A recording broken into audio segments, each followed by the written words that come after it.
O embaixador Ernesto Araújo, ex-ministro de Relações Exteriores, em seu programa Código-Fonte, expôs possíveis consequências da carta enviada pelo deputado americano Chris Smith ao ministro Alexandre de Moraes, do Supremo Tribunal Federal, questionando o ministro sobre as violações de direitos humanos no Brasil. O diplomata lembrou que o ministro não precisa e possivelmente não irá responder à carta e destacou que o deputado Chris Smith, no texto, advertiu que já está trabalhando em uma legislação relacionada ao tema. Araújo apontou que o tema em questão é a violação de direitos humanos no Brasil, nas perseguições a jornalistas e cidadãos, censura e prisões em massa, entre inúmeras outras perseguições marcadas pela arbitrariedade e pela ausência de devido processo legal. O embaixador explicou que, para lidar com situações de violações de direitos humanos em outros países, os Estados Unidos já criaram uma lei que permite ao país sancionar autoridades de outros países por violações de direitos humanos ou envolvimento em corrupção significativa. Araújo mencionou que o tema já havia surgido por ocasião da audiência pública que ouviu algumas vítimas da perseguição de Moraes na Câmara Americana e disse: Christopher Smith está apontando para isso, punições para autoridades brasileiras envolvidas em abusos contra direitos humanos e corrupção significativa. Ernesto Araújo disse que as punições podem incluir a proibição de entrada no país, o congelamento de contas e outros bens e a vedação ao acesso a serviços financeiros internacionais. Ernesto Araújo destacou que a criação de uma lei específica para o caso brasileiro seria ainda mais dramática. Ele disse: estamos nesse campo desse tema. Combate internacional à violação de direitos humanos e à corrupção.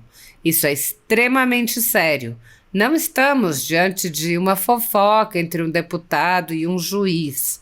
Estamos diante de pesadas alegações e, possivelmente, pesadas punições a determinados atos se esse processo avançar.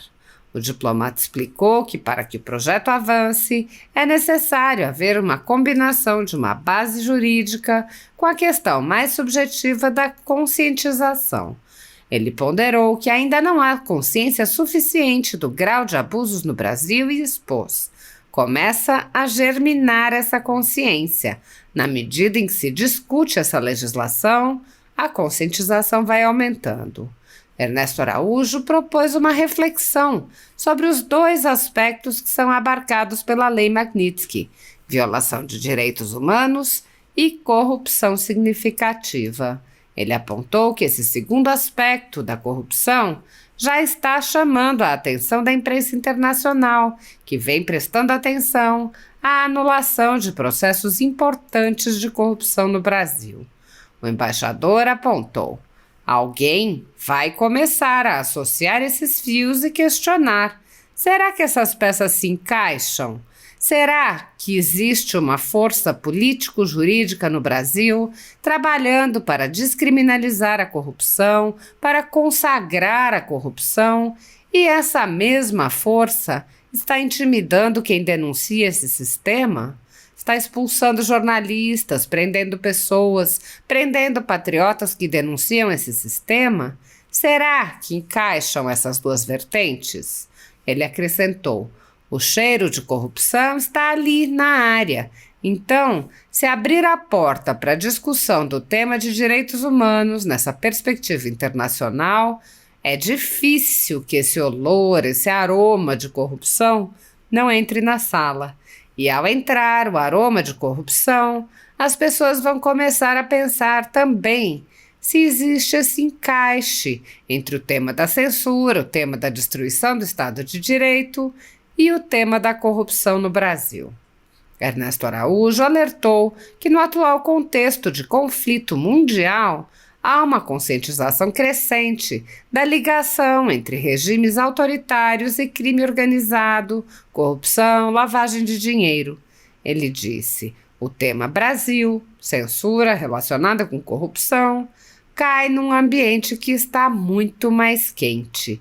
Cai dentro de uma fogueira, de um fogo que está crescendo em relação a um grande conflito mundial entre totalitarismo e democracia. Democracia verdadeira, liberdade. O diplomata lembrou que as autoridades brasileiras estão destruindo liberdades fundamentais ao mesmo tempo em que descriminalizam a corrupção e se alinham com organizações criminosas e estados totalitários, e perguntou: será que tudo isso se encaixa? Araújo disse: são vários fios, várias peças que essa discussão a respeito da carta do Chris Smith pode ensejar. Na conjuntura jurídica atual do Brasil, muitas pessoas estão sendo tratadas como subcidadãos e subhumanos, sendo perseguidas implacavelmente por medidas judiciais invasivas e arbitrárias, sem direito razoável ao contraditório e à ampla defesa, pelo simples motivo de terem manifestado apoio ao ex-presidente Jair Bolsonaro. Por expressarem suas opiniões, são alvo de CPIs, de inquéritos secretos conduzidos pelo ministro Alexandre de Moraes no Supremo Tribunal Federal, ou são vítimas de medidas arbitrárias, como prisões políticas, apreensão de bens, exposição indevida de dados, entre outras.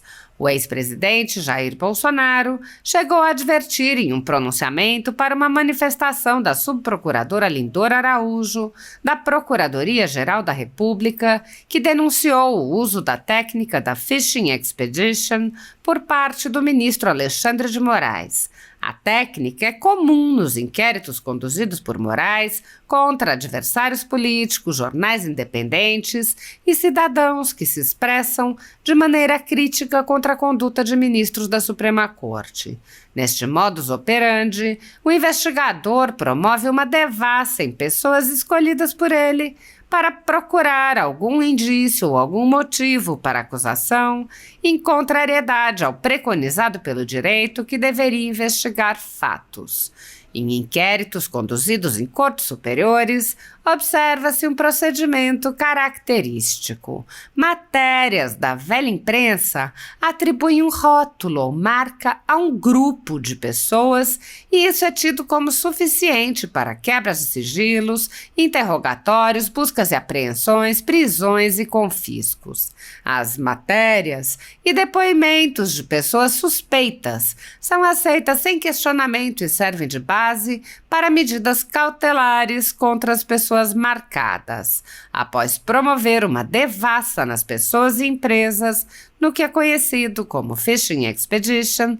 Os dados são vazados para a velha imprensa, que então promove um assassinato de reputações que dá causa a novas medidas abusivas.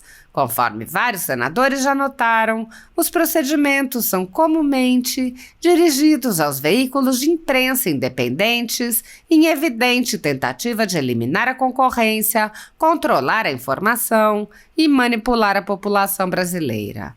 Os inquéritos são mantidos abertos por tempo indeterminado para continuarem a produzir seus efeitos devastadores sobre as vidas dos investigados que não têm meios para questionar as decisões. Em um inquérito administrativo no Tribunal Superior Eleitoral, seguindo esse tipo de procedimento, o ministro Luiz Felipe Salomão ordenou o confisco da renda de diversas pessoas, sites e canais conservadores, inclusive a Folha Política. A decisão recebeu elogios dos ministros Luiz Roberto Barroso, Alexandre de Moraes e Edson Fachin. E o inquérito passa de corregedor em corregedor, muitas vezes sem que a situação dos alvos seja sequer analisada. Após o ministro Luiz Felipe Salomão, já foram relatores do inquérito os ministros Mauro Campbell Marques e Benedito Gonçalves, e o atual relator é o ministro Raul Araújo. A decisão de Salomão não discrimina os conteúdos e atinge a totalidade da renda dos sites, com o objetivo de levar ao fechamento dos veículos por impossibilidade de gerar renda. Todos os nossos rendimentos de mais de 20 meses de trabalho são retidos sem base legal. Se você apoia o trabalho da Folha Política e pode ajudar a impedir o fechamento do jornal, doe qualquer valor à empresa Raposo Fernandes através do Pix, utilizando o QR Code que está visível na tela ou o código ajude@folhapolitica.org. Caso não utilize Pix, há a opção de transferência bancária para a conta da empresa Raposo Fernandes, disponível na descrição deste vídeo e no comentário fixado no topo. Há mais de 10 anos, a Folha Política vem mostrando os fatos da política brasileira e dando voz a pessoas que o cartel midiático quer calar. Pix ajude@folhapolitica.org. Assista. Então, vamos lá com alguns elementos da nossa atualidade aqui. Então, temos aqui um certo começo do recomeço do tema do Congresso americano se mobilizando para entender, né, melhor o que está acontecendo no Brasil, em termos de restrições às liberdades fundamentais, cerceamento da democracia, né, corrupção, talvez, e a possibilidade de ações em relação a isso. Esse tema aparecia um pouco de lado, mas ele ressurgiu com essa carta. Eu vou aqui compartilhar com vocês. Fazer aqui a apresentação, share screen, window, está aqui. Né? Então, muitos terão visto essa carta, né? Ela é assinada pelo deputado Christopher Smith, que é presidente da Subcomissão de Direitos Humanos no Congresso americano, na Câmara de Representantes, ou seja, seria a Câmara de Deputados dos Estados Unidos. Ele escreveu essa carta para o ministro Alexandre de Moraes, do Supremo Tribunal Federal. Né? Foi comentado por várias pessoas, né, a importância, a natureza dessa carta. Ela, obviamente, não tem um caráter mandatório, porque ela, né, não está dentro de um processo judicial. Pode existir processo judicial internacional, ou seja, um país, na jurisdição de um determinado país, avança um determinado processo e esse país pede a cooperação de outro para ouvir testemunhas, pode até condenar uma pessoa em outro país, em absência, talvez. Mas não é o caso aqui. Aqui é uma carta pedindo determinadas, solicitando, né, respeitosamente, determinados esclarecimentos, né, que pode ser respondido ou não, não sei, podem ignorar essa carta, podem rasgar, podem responder sem responder. Eu acho que ignorar é a versão mais provável, mas essa carta tem um elemento especificamente que eu acho muito significativo. Vou mostrar logo para vocês aqui. Né? Então, aqui no penúltimo parágrafo, né, o Christopher Smith diz o seguinte: I respectfully request that you provide a response within 10 business days. Né? Eu respeitosamente solicito que Vossa Excelência, né, seria em português, proporcione uma resposta dentro de 10 dias úteis. Ele até foi camarada, né? Podia ter sido 10 dias corridos. Foram 10 dias úteis, dá um pouco mais de tempo, né? Mas aí ele vem. As I am currently working on legislation related to this matter with other members of the House. Então, na medida, né, diz ele, em que eu estou, no momento, trabalhando numa legislação relacionada a esse tema com outros membros da Câmara de Deputados. Né?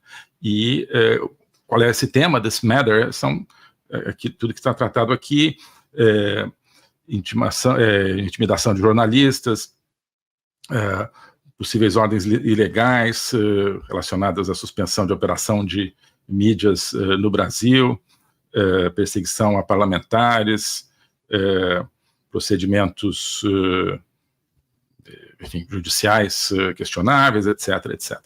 Isso é que está em jogo. Mas, então, ele está preparando, diz ele, um projeto de legislação, um projeto de lei. Né? Isso já tinha surgido quando houve aquela audiência há cerca de 2 meses, eu acho, no Congresso americano. Já tinha surgido essa possibilidade, já tinha sido aventado, que a partir dessa conscientização de, pelo menos, alguns membros do Congresso americano sobre a situação que o Brasil está vivendo, de alegadas feridas à ordem legal, feridas à Constituição, feridas à democracia, que diante disso eles poderiam introduzir um projeto de lei inspirado na lei Magnitsky, ou nas chamadas legislações Magnitsky. Já acho que falamos uma ocasião sobre isso, mas o que é a lei Magnitsky, basicamente?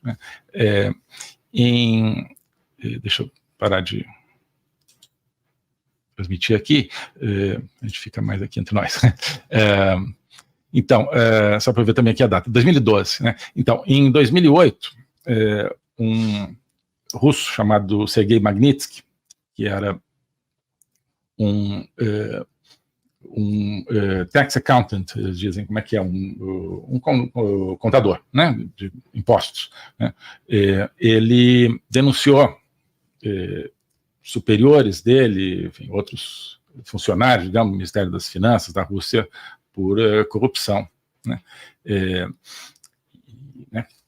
Corrupção sistêmica, algo que sabe se existe na Rússia, é parte do sistema de governo da Rússia dentro do autoritarismo do regime Putin. Ele denunciou, e como acontece em regimes ditatoriais, quem denuncia é que se dá mal. Ele denunciou, foi preso, né? E ele parece que foi espancado na prisão e sofreu horrores na prisão por ter denunciado esse que seria um ato de corrupção. Isso entre 2008 e 2009, e em 2012, os Estados Unidos, o Congresso americano, adotou, então, a Lei Magnitsky, né, que traz sanções, traz punições a autoridades estrangeiras, no caso russas, que se envolvam que estivessem envolvidas aí no caso do espancamento, da violência contra o Magnitsky e, portanto, envolvidas na proteção da corrupção relativa, ou seja, relativa a esse caso, né? A Lei Magnitsky, ela é definida como uma lei que proporciona, que permite sanções governamentais contra indivíduos que tenham cometido abusos de direitos humanos ou tenham estado envolvidos em corrupção significativa. Então, Christopher Smith está apontando para isso, né?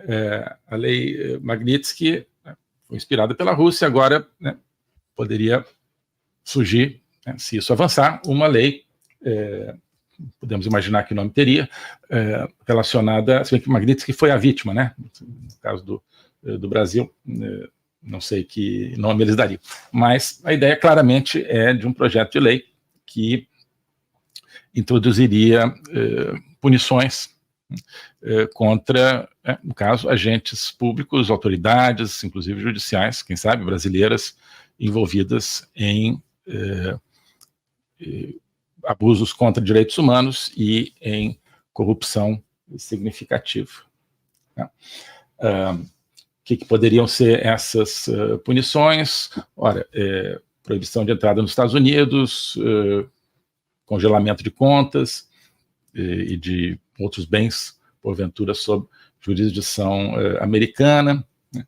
Poderia haver toda uma pressão para que essas pessoas tivessem menos acesso aos serviços financeiros internacionais, né? Por exemplo, mesmo a bancos que não estivessem sob jurisdição americana, né? Uma coisa interessante da lei Magnitsky é o seguinte: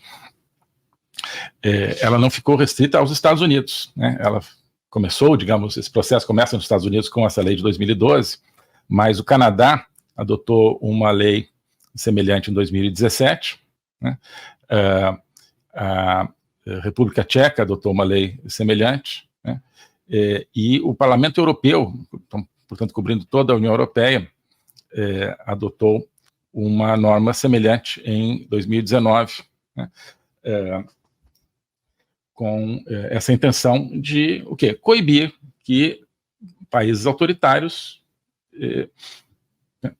violem os direitos humanos dos seus cidadãos livremente, pratiquem corrupção livremente e continuem muito bem diante da comunidade internacional, né? Então, vários países específicos, o Reino Unido também tem uma legislação sobre isso, né? Então, na verdade, a legislação Magnitsky, de um modo geral, ela não é específica para os russos, né? Ela até, imagino, que poderia ser usada, quer dizer, não sou especialista, claro, aqui em direito americano, mas eu acho que pode-se imaginar uma circunstância onde ela, nos Estados Unidos, ou leis semelhantes em alguns desses outros países, fossem usadas do jeito que já estão, né, contra abusos de direitos humanos no Brasil, tá? Mas é óbvio que, né, uma nova lei, digamos, tailor-made, como se diz, costurada, né, de maneira a se encaixar melhor na realidade brasileira, seria ainda mais dramática, digamos, do ponto de vista desse combate a violações de direitos humanos e corrupção, né? Enfim, então, nós estamos aqui então, no campo, estamos entrando no campo, né, desse tema, combate internacional a violações contra direitos humanos e contra a corrupção, né? Isso é extremamente sério, né? Isso é extremamente sério. Não estamos diante de uma fofoca, digamos assim, entre a Câmara de Representantes americana, ou um deputado e um juiz brasileiro, não, estamos diante de pesadas alegações, né, e possivelmente pesadas punições a determinados atos, né, se esse projeto avançar, né. O avanço de um projeto desse tipo depende de duas coisas fundamentalmente. Uma é a base jurídica, né, como eu disse, eu acho que já existe alguma base jurídica com a lei Magnitsky, mas essa base pode se reforçar se for passada uma nova lei, né, e a questão mais subjetiva da conscientização. A lei Magnitsky foi passada porque já havia, em 2012, né, com 12 anos de governo Putin, toda uma ficha corrida do regime Putin. Repressões, assassinatos, suspeitas de assassinatos contra opositores, contra jornalistas, perseguição brava contra jornalistas, muitos deles exilados, denunciando. Então, já estava na consciência dos legisladores americanos, europeus, canadenses, etc., o conjunto de abusos promovidos pelo regime Putin.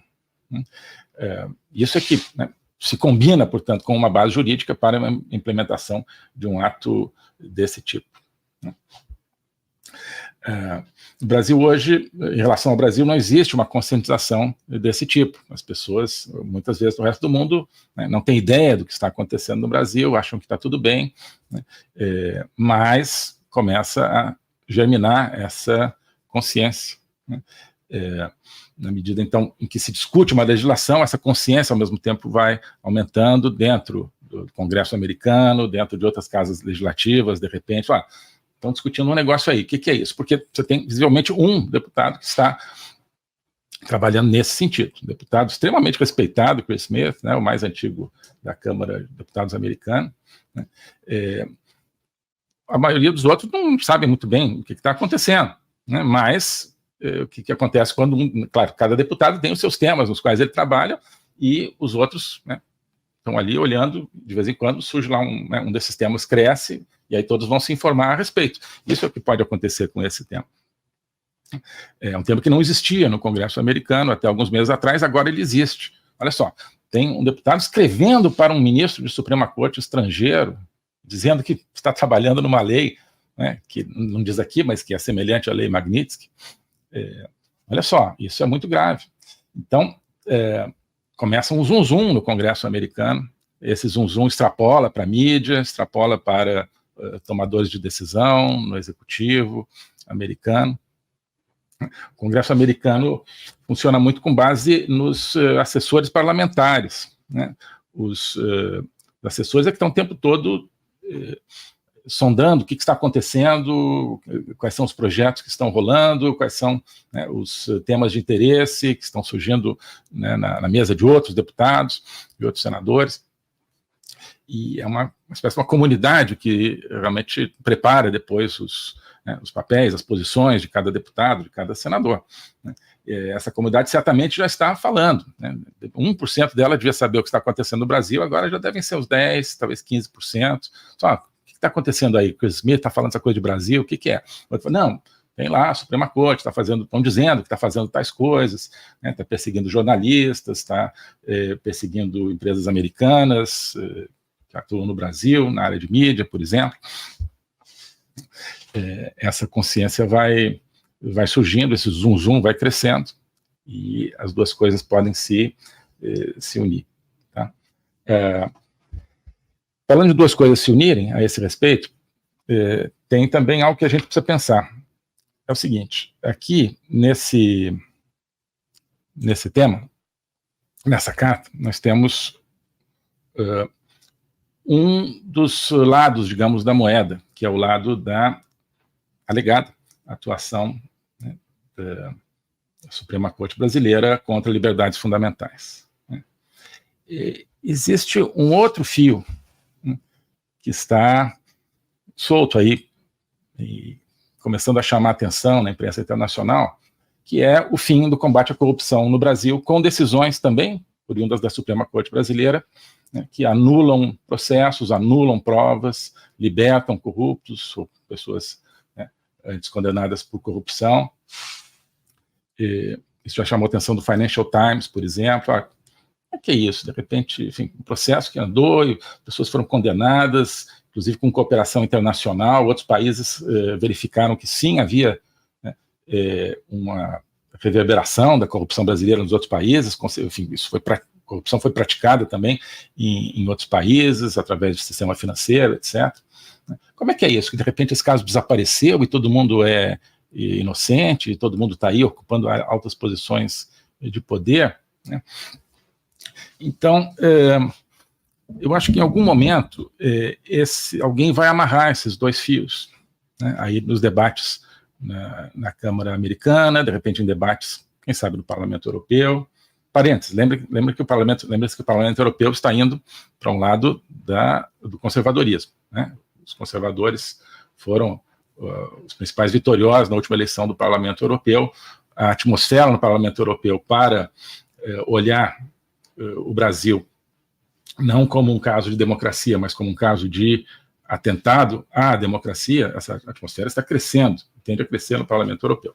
Enfim, então, alguém nos parlamentos, grandes países ou da União Europeia, e nas mídias, né, na mídia internacional e, né, na opinião pública em geral, alguém vai começar a esse fio aqui combina com esse fio aqui, olha que estranho, né? Será que eles se encaixam? Será que essas, né, duas peças se encaixam? Será que existe uma força político-jurídica no Brasil trabalhando para descriminalizar a corrupção, para consagrar a corrupção, e essa mesma força jurídico-política está intimidando quem denuncia esse sistema, está expulsando jornalistas, prendendo pessoas, né, prendendo, enfim, patriotas que denunciam esse sistema. Será que encaixam essas duas vertentes? E aí a gente vai para a questão da Lei Magnitsky. Então, lembrem, a Lei Magnitsky, ela visa a punir pessoas que praticaram abuso de direitos humanos e corrupção, né? E corrupção. São duas coisas. Existe toda uma teoria de que a corrupção ela é, em si mesma, um atentado aos direitos humanos. Eu concordo. Porque a corrupção em alta escala, ela retira direitos individuais, direitos à justiça, direitos à educação, saúde, por exemplo, né? Sobretudo, ela viola as liberdades fundamentais das pessoas. sobretudo nessa questão de desviar recursos. Mas, além disso, a corrupção, corrupção é crime, né? Então, o crime precisa se acobertar. Para se acobertar, o crime em larga escala, ele precisa, portanto, calar aqueles que o denunciam, que falam contra ele, que protestam contra ele. Então, a corrupção, ela vai ter também esse efeito de cerceamento de liberdades individuais para se acobertar. Mas então, Lei Magnitsky, direitos humanos e corrupção. Direitos humanos e corrupção. A gente tem pensado mais na dimensão de direitos humanos que estão, no entender de muitas pessoas, sendo dilapidados no Brasil, destroçados no Brasil, né? Mas não esqueçamos que a corrupção está na área, né?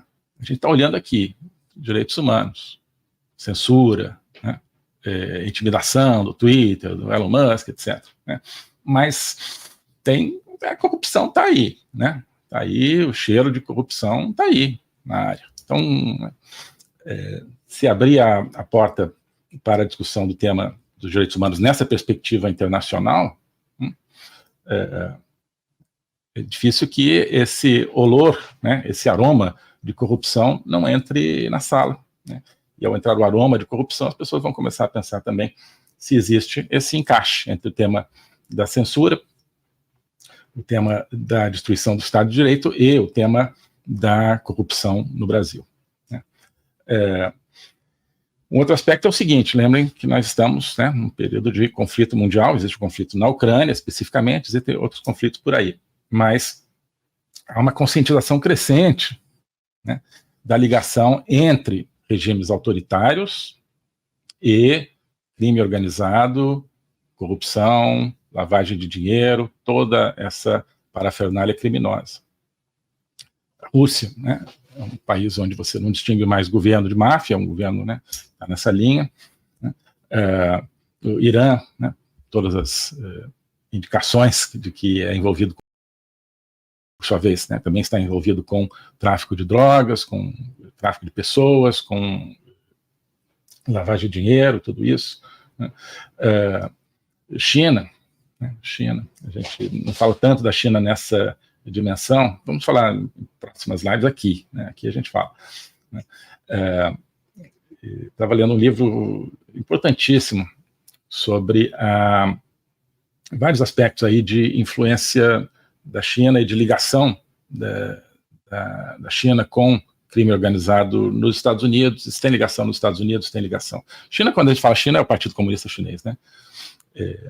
E ligação com crime organizado nos Estados Unidos, e você tem ligação com crime organizado nos Estados Unidos e no México, por exemplo, tem ligação com crime organizado na América Latina como um todo. Então, o mundo de hoje é diferente do mundo de antes da guerra da Ucrânia, né? A brutalidade da guerra da Ucrânia trouxe muito mais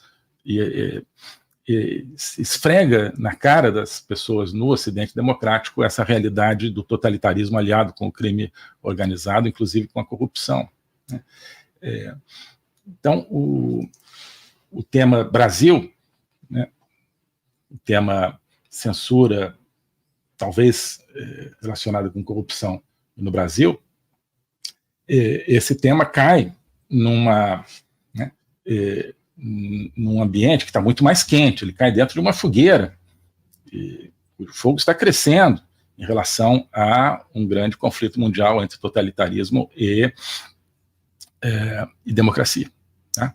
Democracia verdadeira, liberdade. Então, ainda existe uma tendência de ver os temas isolados, mas cada vez tem mais gente vendo os temas em sua coligação, vendo que o tema Ucrânia não está isolado, que o tema Irã, China não estão isolados, que eles estão presentes, né, no crime organizado. Quando você fala, né, por exemplo, né, tudo indica que o Partido Comunista Chinês exporta para o México, que é uma droga mortífera, e do México passa para os Estados Unidos, passando cada vez mais. Tudo isso, né, cria um ambiente muito mais quente para esse tema, tá? Um ambiente geoestrategicamente muito mais quente. Então, olha, o Brasil, qual está sendo o papel do Brasil neste mundo de um conflito entre o totalitarismo e a liberdade? olha, Brasil, ou seja, o Estado brasileiro, as autoridades brasileiras, o sistema de poder no Brasil está destruindo a liberdade, né, está promovendo, de uma maneira ou de outra, a corrupção, está descriminalizando a corrupção, né, há suspeitas de ligação com vários aspectos do crime organizado, há suspeitas de presença, né, no Brasil, e há uma crescente influência da China, Rússia e Irã, o trio totalitário no Brasil. Será que tudo isso se encaixa? Então são vários fios, né? São várias peças que essa discussão, a partir da carta do Chris Smith, pode ensejar, né? E ainda mais se houver um debate legislativo a respeito. Bom, então, fomos um pouco longe nesse aspecto, mas foi bom a gente conversar um pouco sobre isso. E continuaremos conversando, né? Eu acho que já está ficando claro para todos nós que o sistema que nos domina, seja no Brasil, seja em outros países que são ou já foram democracias, o sistema não vai recuar. Esse sistema de moer o espírito, esse sistema de destruir a liberdade, de destruir a própria humanidade, não vai recuar. E, ao mesmo tempo, nós vemos que há mais e mais pessoas tomando consciência disso, tomando consciência de que é preciso que a gente reúna todas as forças que nós temos para defender a dignidade, a liberdade humana. Para analisar esse momento é que eu ofereço a vocês todo o trabalho que nós temos na Academia Folha Política. Na Academia Folha Política tem o meu curso de Logopolítica, que está começando a 3ª temporada. Nós estamos com um programa muito vasto que vai na filosofia, na história, no pensamento político, no pensamento filosófico ocidental, buscar as raízes da nossa força e, ao mesmo tempo, entender por que com a destruição de todo esse pensamento, esse arcabouço civilizacional, nós estamos indo rumo ao abismo do totalitarismo, o mundo se transformando numa grande China comunista. Nós analisamos isso lá, nós analisamos também o passo a passo de ações, de fatos que acontecem toda semana, num sentido ou no outro, no sentido da liberdade ou do totalitarismo, na Agenda 2030, que é o programa de atualidades, e temos várias outras iniciativas na Academia Folha Política. E para conhecer esse trabalho, esse material, eu queria hoje oferecer a vocês uma promoção especial, que é a promoção O Começo do Recomeço. É uma promoção onde você terá acesso a tudo isso com uma anuidade de apenas R$ 349. Então, R$ 349 com acesso a todo o material que já está lá e ao novo material que vai aparecendo toda semana durante um ano. Com isso, eu acho que você vai estar junto com um grupo que está se aprofundando no estudo desse drama que nós estamos vivendo, né, de um avanço totalitário no mundo todo, mas ao mesmo tempo se conectar com esse começo de um recomeço, de uma reconquista daquilo que nos é mais caro como brasileiros, daquilo que nos é mais caro como pessoas que acreditamos na liberdade. Então, promoção Começo do Recomeço, R$ 349 a anuidade. Quem quiser conhecer é só clicar aqui nos links e espero contar com você nesse projeto. Um abraço.